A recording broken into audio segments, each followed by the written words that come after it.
The first night we slept in the car, it rained hard enough to flood the parking lot. Water drummed against the roof in violent bursts while condensation fogged every window from the inside. The seats smelled faintly like gasoline, wet clothes, and old fast food. Mason tried to pretend he was asleep. I pretended not to notice he was crying. Neither of us said much. Because once you admit you're homeless out loud, it stops feeling temporary. And we weren't ready for that yet. 3 weeks earlier, we still had a house. Not a good one, but technically a house.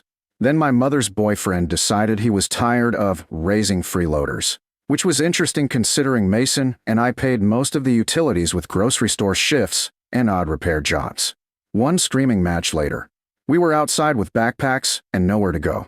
I was 17. Mason had turned 18 6 days before. Apparently that made us old enough to disappear. The workshop came from a mistake, or maybe desperation. At that point the difference was getting hard to tell. We found the property listing while stealing warmth inside the public library one afternoon. Mason was scrolling county auction pages mostly to laugh at absurd properties nobody wanted. Collapsed barns, flooded lots, condemned houses. Then he stopped scrolling. What about this? I leaned over. The listing showed a jungle-covered workshop hidden somewhere deep outside town. Rusted roof, broken windows, trees practically growing through the walls. The title read, Former Ortega Machine and Repair Works. Minimum bid, $18. No one bid on that. I asked. Mason snorted. Would you? Fair point. The photos looked haunted, but the property came with land, a water source, and, most importantly, shelter. Maybe terrible shelter, but still shelter. We stared at the screen quietly. $18. That was less than one motel night. You thinking what I'm thinking? Mason asked. That this is probably how horror movies start. Yeah, he said, but horror movies usually cost more. I laughed for the first time in days. And an hour later, we bought a workshop. The drive took nearly half the remaining gas in the car.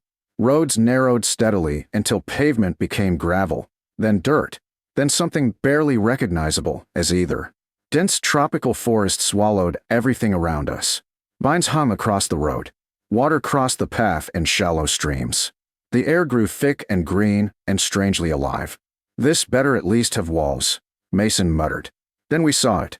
The workshop sat inside a clearing overtaken by jungle. At one time it must have been impressive. Even ruined, you could still see it. Long timber and metal structure. Stone foundation. Industrial windows now mostly broken. Massive sliding doors hanging crooked. An attached water tower leaning slightly beside the building. Nature had spent decades trying to erase it, and still hadn't succeeded. I parked slowly. Neither of us moved for a moment. Then Mason whispered, Well, technically it's still standing. Barely. But he was right. The place looked abandoned enough to be ignored, but solid enough to survive another storm. For us, that counted as luxury. The workshop smelled like rust, wet wood, and old machinery. Light entered through broken roof sections and pale green shafts filtered through jungle canopy overhead. Work tables still stood where workers left them decades earlier. Tool cabinets lined the walls. Giant industrial machines sat silent beneath hanging vines. Everything looked frozen mid-collapse. This place is insane, Mason said softly. I nodded, then frowned. Because something felt wrong. Not dangerous. Just inconsistent. Certain parts of the workshop had decades of decay. Others didn't. A section near the back looked cleaner somehow. Less overgrown. Less damaged. Like the jungle avoided it. You seeing that? I asked quietly. Mason followed my gaze. Yeah. We walked deeper inside carefully. The floor remained surprisingly solid beneath layers of dirt and leaves. Rainwater dripped somewhere in the distance. Then we found the office. Unlike everything else, the office door still locked properly. And beside it sat a newer generator. Disconnected, but definitely not 50 years old. Mason crouched beside it. This hasn't been here long. My pulse quickened slightly. Someone had maintained something here. But why? The workshop clearly wasn't active. Was it? I pushed open the office door. Inside, dust covered everything except one spot on the desk. A rectangle. Clean. Like something had recently been removed. Then Mason spoke behind me. Lena. I turned. He pointed toward the floor. At first I didn't understand. Then I saw it. Scrape marks. Fresh enough to cut through dust and dirt. Repeated arcs leading across the office floor toward an old steel cabinet against the wall. My stomach tightened. No way. Together we approached the cabinet slowly. It looked ancient, heavy enough not to move easily. Except, the floor marks proved it had. Repeatedly. Mason grabbed one side. You thinking hidden room? I'm thinking tetanus. Close enough. We shoved together. At first nothing happened. Then the cabinet shifted inches sideways with a grinding metallic sound. Behind it, concrete, not wall. A reinforced concrete section with a steel hatch built directly into it. We stared. Nope, I whispered immediately. Mason grinned. Oh, absolutely yes. The hatch was thick industrial steel with an old rotating wheel lock at the center. Stamped faintly across the surface were nearly faded letters. Sublevel access. What kind of workshop has a sublevel? I asked. The rich, paranoid kind. Fair again. I turned the wheel experimentally. To my surprise, it moved. Not stuck. Maintained. A deep mechanical thunk echoed beneath us. Then the hatch lifted slightly on hidden pressure hinges. Cold air rushed upward. Dry air. Conditioned. Not possible. Mason looked at me slowly. Tell me you feel that. I did. Airflow meant power. Recent power. Someone had systems running below ground. We lifted the hatch fully. Metal stairs descended into darkness. And below, faint amber lights already glowed. Neither of us spoke for several seconds. Because suddenly this stopped being an abandoned workshop and started becoming something else entirely. Then Mason pointed. There's something on the stairs. An envelope rested halfway down. White. Perfectly clean. My name written across the front. Lena. My chest tightened instantly. How would anyone know? Open it. I picked it up carefully. Inside was a handwritten note. If you're reading this, then someone desperate enough finally noticed what everyone else ignored. Good. The workshop above failed publicly in 1974. Privately, it became something far more useful. Come downstairs before the wrong people realize the vault isn't empty anymore. A sound outside cut through the silence. Car engines. More than one. Mason and I looked at each other immediately. Then came distant voices from outside the workshop. Thought the property was abandoned. Someone's car is outside. My pulse spiked. People were here. And somehow, they knew enough to come looking. Mason looked toward the open hatch. Then toward the workshop entrance. Decision happened instantly between us. We climbed down. Fast. And pulled the hatch closed above us just as footsteps entered the building upstairs. The lock sealed automatically with a heavy metallic boom. Darkness swallowed us briefly. Then the underground lights flickered brighter one by one, revealing an enormous hidden chamber beneath the workshop floor. And whatever had been buried there for 50 years, it was still waiting. The underground chamber stretched farther than either of us expected. Amber industrial lights hummed overhead, revealing concrete floors, reinforced steel beams, and rows of heavy equipment hidden beneath the ruined workshop. Mason let out a low whistle. Okay, he said quietly. This officially crossed into insane. He wasn't wrong. The chamber looked less like a basement and more like a hidden factory. Shelves lined the walls from floor to ceiling, stacked with sealed crates, metal cases, rolled blueprints, and machine components wrapped carefully in wax cloth. Workstations stood in organized rows beneath suspended lamps. And at the center, machines. Not rusted. Maintained. Large industrial fabrication tools sat silent beneath protective covers. Conveyor systems ran along recessed floor tracks. Electrical panels glowed softly. Someone had preserved this place. Carefully. For decades. Above us, faintly, footsteps echoed across the workshop floor. The people outside had entered the building. Mason looked upward instinctively. You think they know about this? I think they know enough to scare me. That answer seemed accurate. Then I noticed the office. Glass walls. Lights on. A desk waiting inside. And of course, an envelope. My name again. Mason laughed nervously. Either somebody planned this really well, or we accidentally joined a secret society. I grabbed the envelope.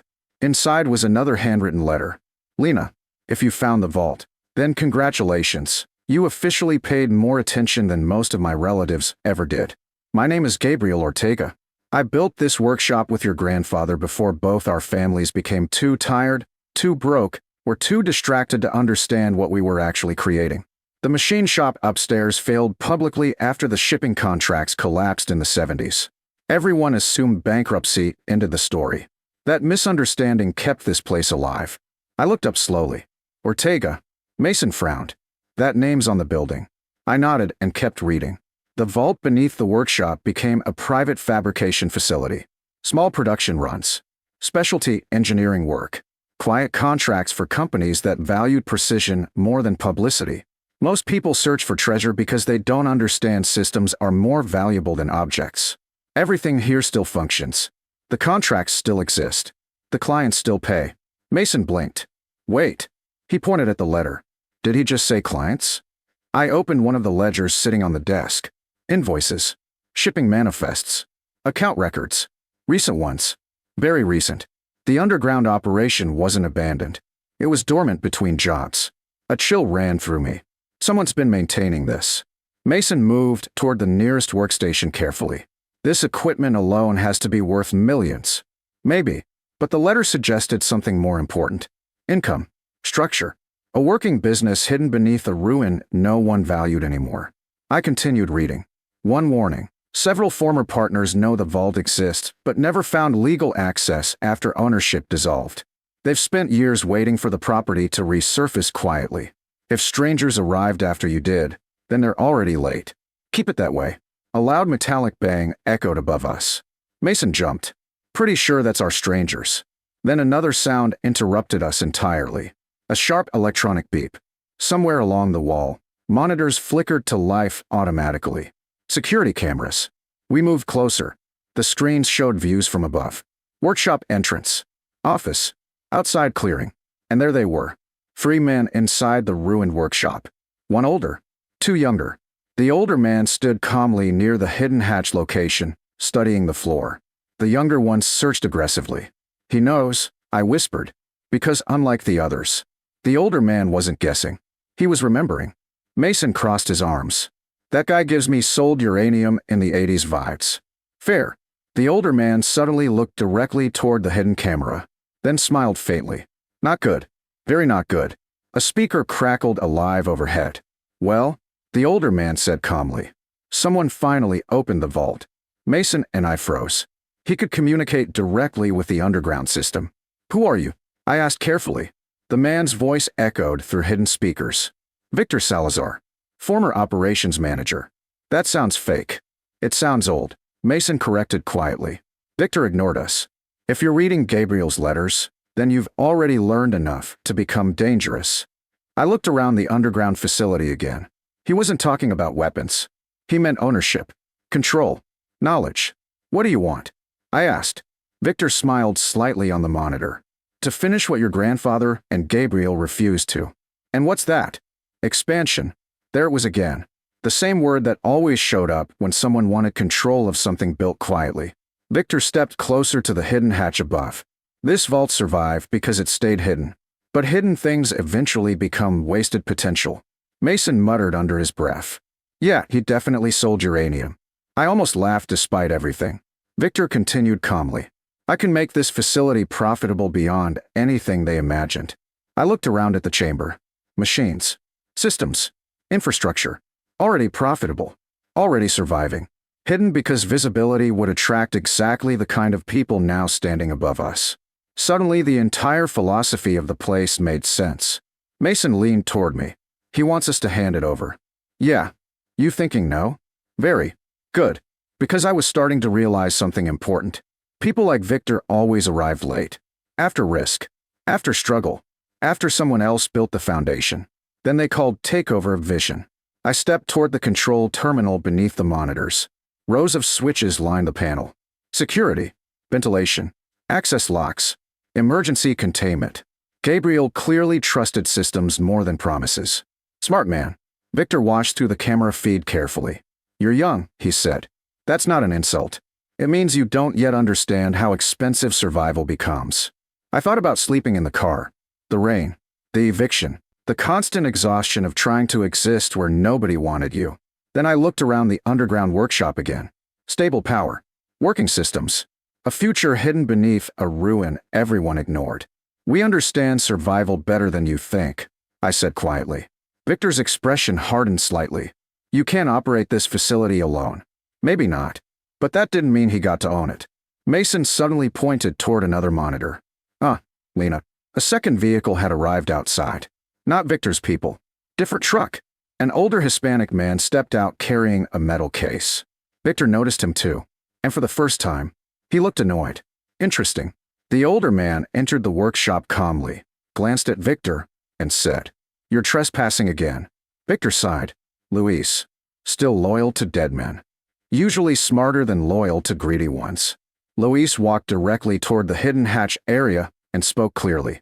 "Gabriel told me if the kids ever found the vault before Victor did, I should help them lock him out permanently." Mason blinked. "The kids?" Luis smiled slightly toward the hidden camera. "You too." I looked at Mason slowly. "This is the weirdest day of my life. By far." Victor's patience finally cracked. "This facility requires investment." Luis shrugged. "It required integrity first. That's where you struggled." The younger men beside Victor shifted uneasily now. Momentum had changed. Victor knew it too. He looked directly toward the camera again. "You think sentiment keeps businesses alive?" "No," I answered calmly. "People do." Then I pressed the lockdown switch. Heavy mechanical bolts slammed into place upstairs. The workshop exits sealed automatically. Victor stepped back in surprise. Luis laughed openly. "Oh, that's Gabriel's granddaughter, all right." Mason grinned beside me. "Definitely the coolest thing we've ever done." Victor stared at the sealed exits. Then finally, he stopped trying to sound persuasive. "You have no idea what this place is worth." I looked around the hidden vault one more time, then answered honestly. "Yeah," I said. "I think that's exactly why it survived." Silence followed. Long enough for everyone to understand the conversation was over. Eventually Victor nodded once. Not agreement. Recognition. Then he turned to Luis. "You're making a mistake." Luis shrugged. "Maybe, but at least it'll be ours." 6 months later, the workshop above still looked abandoned from the road. That was intentional. The jungle-covered ruin remained forgettable. But below ground, everything lived again. Luis helped us restore systems carefully. Mason learned fabrication faster than anyone expected. I handled contracts, logistics, and eventually production planning. Clients returned quietly after hearing Ortega Works still existed. No advertisements. No publicity. Just reputation. Exactly how Gabriel intended. At night sometimes, I stood inside the underground chamber listening to machines hum softly beneath the ruined workshop floor. A vault sealed for 50 years. Not hiding gold. Not hiding cash. Hiding stability. Opportunity. A future preserved underground until someone desperate enough finally noticed it. Homeless at 17. Saved by what everyone else walked past. Funny how often survival hides inside forgotten places.